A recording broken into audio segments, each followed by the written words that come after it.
দেশবাসীকে ঈদুল আজহার শুভেচ্ছা জানালেন প্রধানমন্ত্রী। 14 বছর পর এভারেস্ট শিখরে বাংলাদেশি নারী অভিযাত্রী নুরুন নাহার নিম্নি। মধ্যপ্রাচ্যে পবিত্র ঈদুল আজহা আজ। ভূমিকম্পে কেঁপে উঠল পাকিস্তান, নিহত 1। অবৈধ বাংলাদেশিদের দ্রুত পশ্চিমবঙ্গ ছাড়ার হুঁশিয়ারি মুখ্যমন্ত্রী শুভেন্দুর। পবিত্র ঈদুল আজহা উপলক্ষে দেশবাসী সহ বিশ্বের সকল মুসলমানকে শুভেচ্ছা জানিয়েছেন প্রধানমন্ত্রী তারেক রহমান। বুধবার নিজের ভেরিফাইড ফেসবুক পেজে দেওয়া এক পোস্টে তিনি এই শুভেচ্ছা জানান। পোস্টে তারেক রহমান লেখেন, ত্যাগের পরাকাষ্ঠা, তাকওয়ার পথ নির্দেশনা আর আত্মশুদ্ধির বার্তা নিয়ে বছর ঘুরে আবারও এসেছে পবিত্র ঈদুল আজহা। এই উৎসব শুধু আনন্দের নয়, এটি স্রষ্টার প্রতি গভীর বিশ্বাস, আত্মনিবেদন আর ত্যাগের এক চিরন্তন বার্তা বহন করে। হযরত ইব্রাহিম আলাইহিসসালামের অটল ঈমান ও সর্বোচ্চ আত্মত্যাগের কথা স্মরণ করিয়ে দিয়ে তিনি বলেন, এই দৃষ্টান্তই ঈদুল আজহাকে বিশ্ব মুসলিম উম্মার কাছে এত মহিমান্বিত ও তাৎপর্যপূর্ণ করে তুলেছে। প্রধানমন্ত্রী আরও জানান, এই পবিত্র দিনে তিনি আল্লাহর কাছে প্রার্থনা করছেন দেশ ও বিশ্বের সকল মুসলমানের ত্যাগ যেন কবুল হয় এবং সমগ্র মানব জাতির জন্য শান্তি, নিরাপত্তা ও স্থিতিশীলতা নিশ্চিত হয়। পোস্টের শেষে তিনি দোয়া করেন, আল্লাহ আমাদের কোরবানি ও ইবাদত কবুল করে নিন। তার অশেষ রহমত ও বরকতে আমাদের জীবন ভরে উঠুক শান্তি ও সমৃদ্ধিতে। দুর্গম পর্বতে রুদ্ধশ্বাস অপেক্ষার অবসান ঘটিয়ে আনন্দের বার্তা দিলেন বাংলাদেশি পর্বতারোহী নুরুন নাহার নিম্নি। আজ 27 মে ভোরে পৃথিবীর সর্বোচ্চ পর্বতশৃঙ্গ মাউন্ট এভারেস্টের চূড়ায় বাংলাদেশের পতাকা ওড়ালেন তিনি। খবরটি নিশ্চিত করেছে বাংলা মাউন্টেইনিয়ারিং অ্যান্ড ট্রেকিং ক্লাব। প্রথম বাংলাদেশি নারী হিসেবে 2012 সালের 19 মে এভারেস্টের চূড়ায় আরোহণ করেন নিশাত মজুমদার। একই বছরের 26 মে শিখর জয় করেন ওয়াসফিয়া নাজরিন। এরপর দীর্ঘ 14 বছর পর বাংলাদেশি নারী হিসেবে এভারেস্টের চূড়ায় উঠলেন নুরুন নাহার নিম্নি। গত 11 এপ্রিল ঢাকা থেকে নেপালে যান নিম্নি। কাঠমান্ডু থেকে লুকলা হয়ে পৌঁছান এভারেস্ট বেজ ক্যাম্পে।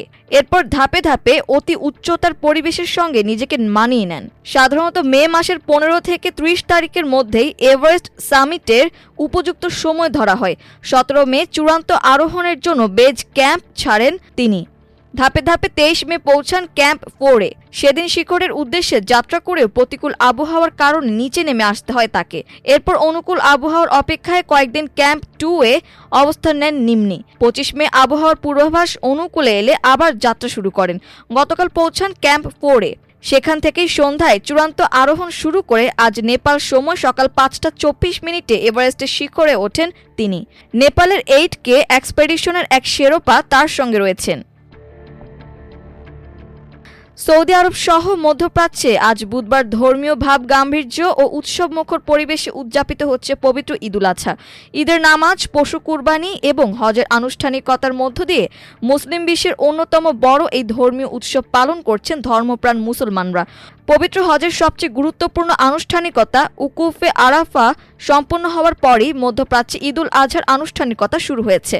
মঙ্গলবার জিলহজ মাসের 9ম দিনে বিশ্বের বিভিন্ন দেশ থেকে আসা প্রায় 16 লাখ হাজি সৌদি আরবের আরাফাত ময়দানে সমবেত হন। সজ্জিত হাজিদের লাব্বাহিক আল্লাহুম্মা লাব্বাহিক ধ্বনিতে মুখর হয়ে ওঠে পুরো আরাফাত প্রান্তর। ইসলামী শরীয়ত অনুযায়ী আরাফাতে অবস্থান করা হজের প্রধান রুকন। সূর্যাস্ত পর্যন্ত হাজিরা আরাফাতের নির্ধারিত সীমানার মধ্যে অবস্থান করে নামাজ, তওবা, ইস্তিগফার ও জিকির আশকারে সময় কাটান। মহান আল্লাহর সন্তুষ্টি অর্জনের আশায় কান্না ও প্রার্থনায় মগ্ন ছিলেন তারা। দুপুরে ঐতিহাসিক নাবিরা মসজিদ থেকে হজের খুতবা দেন মসজিদুল হারামের ইমাম ও খতিব শায়ক আলী আল হুদাইফি। এবার বাংলা সহ বিশ্বের 35টি ভাষায় খুতবার অনুবাদ সরাসরি সম্প্রচার করা হয়। খুতবায় তিনি মুসলিম উম্মার ঐক্য, ইসলামী মূল্যবোধ প্রতিষ্ঠা এবং বিশ্ব শান্তি বজায় রাখার ওপর গুরুত্ব আরোপ করেন। খুতবা শেষে হাজিরা জোহর ও আসরের নামাজ একসঙ্গে আদায় করে সূর্যাস্তের পর মুজদালিফার উদ্দেশ্যে রওনা হন। সেখানে খোলা আকাশের নিচে রাত যাপন করেন তারা। একই সঙ্গে মিনায় শয়তানকে পাথর নিক্ষেপের জন্য প্রয়োজনীয় কঙ্কর সংগ্রহ করেন হাজিরা।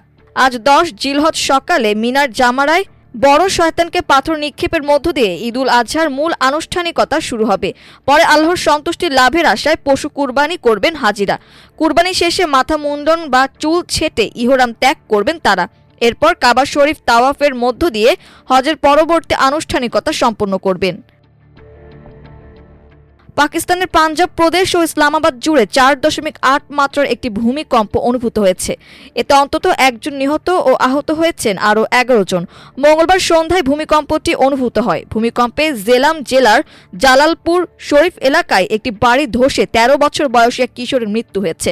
আরও 11 জন আহত হয়েছেন বলে জানিয়েছে স্থানীয় প্রশাসন। পাশাপাশি পিন্ড, দাদান খান ও আশপাশের এলাকায় একাধিক ঘরবাড়ি ক্ষতিগ্রস্ত হয়েছে বলে জানিয়েছে কর্তৃপক্ষ। পাকিস্তান আবহাওয়া অধিদপ্তরের এক সংবাদ বিজ্ঞপ্তিতে জানানো হয়, মঙ্গলবার সন্ধ্যা 7:06 রিক্টার স্কেলে 4.8 মাত্রার একটি ভূমিকম্প রেকর্ড করা হয়। বিজ্ঞপ্তিতে আরও বলা হয়, ভূমিকম্পটির গভীরতা ছিল 12 কিলোমিটার এবং এর উৎপত্তি স্থল ছিল জেলাম থেকে প্রায় 58 কিলোমিটার দক্ষিণ পশ্চিমে। ডেপুটি কমিশনার জানান, পুলিশ, উদ্ধারকারী দল এবং স্থানীয় প্রশাসন ঘটনাস্থলে উপস্থিত রয়েছে এবং এলাকায় আরও অনুসন্ধান ও ক্ষয়ক্ষতির মূল্যায়ন চলছে। উদ্ধার কর্মকর্তাদের ভাষ্য অনুযায়ী ভূমিকম্পের অভিঘাতে একটি বাড়ির অংশবিশেষ ধসে পড়ে, যার নিচে চাপা পড়ে ওই কিশোরের মৃত্যু হয়। ক্ষতির তালিকায় আরও কয়েকটি বসত বাড়ির নাম যুক্ত হয়েছে, বিশেষ করে পিন্ড, দাদান খান অঞ্চলে। অবৈধ বাংলাদেশিদের দ্রুত ভারতের পশ্চিমবঙ্গ ছাড়তে হুঁশিয়ারি দিয়েছেন রাজ্যের নতুন মুখ্যমন্ত্রী শুভেন্দু অধিকারী। মঙ্গলবার শুভেন্দু দাবি করেন, রাজ্যের উত্তর 24 পরগনা জেলার বসিরহাট মহকুমার হাকিমপুর চেক পয়েন্টে বিপুল সংখ্যক অবৈধ বাংলাদেশি জড়ো হয়েছেন।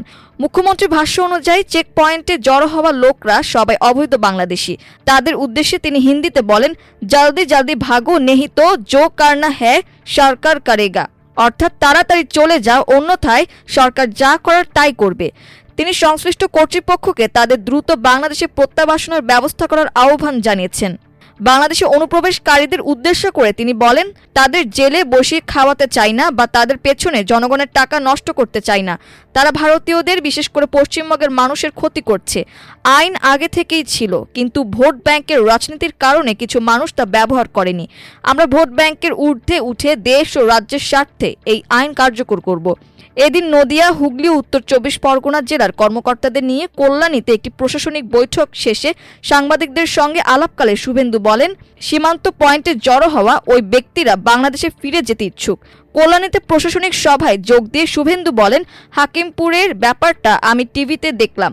আমি শুধু একটাই কথা বলবো, তাড়াতাড়ি পালাও, তাড়াতাড়ি পালাও। আমাদের খাদ্য, বস্ত্র, বাসস্থানের ভাগ ওদের কেন দেব আমরা? শুভেন্দু বলেন, আমরা পুলিশকে বলে দিয়েছি জেলে পাঠাতে হবে না, আইনে নেই, সরাসরি পুলিশ নেবে এবং বিএসএফ এর হাতে তুলে দেবে। দেশের পয়সায় খাবে, ওষুধ দেওয়া হবে, জামা কাপড় পরবে কেন? জামাই নাকি? জলদি জলদি ভাগো। আইনটা এতদিন ছিল ভোট ব্যাংকের স্বার্থে, কেউ ব্যবহার করেনি। এর আগে বিধানসভা নির্বাচনে বিপুল ম্যান্ডেট নিয়ে ক্ষমতায় এসেই রাজ্যে বিতর্কিত সিএএ আইন কার্যকরের ঘোষণা দেন বিজেপি নেতা শুভেন্দু। সে সময় অবৈধ অনুপ্রবেশকারী বাংলাদেশি ও রোহিঙ্গাদের জন্য ডিটেক্ট, ডিলিট অ্যান্ড ডিপোর্ট নীতি নিতে পুলিশ প্রশাসন ও সীমান্ত রক্ষীদের বলেন তিনি।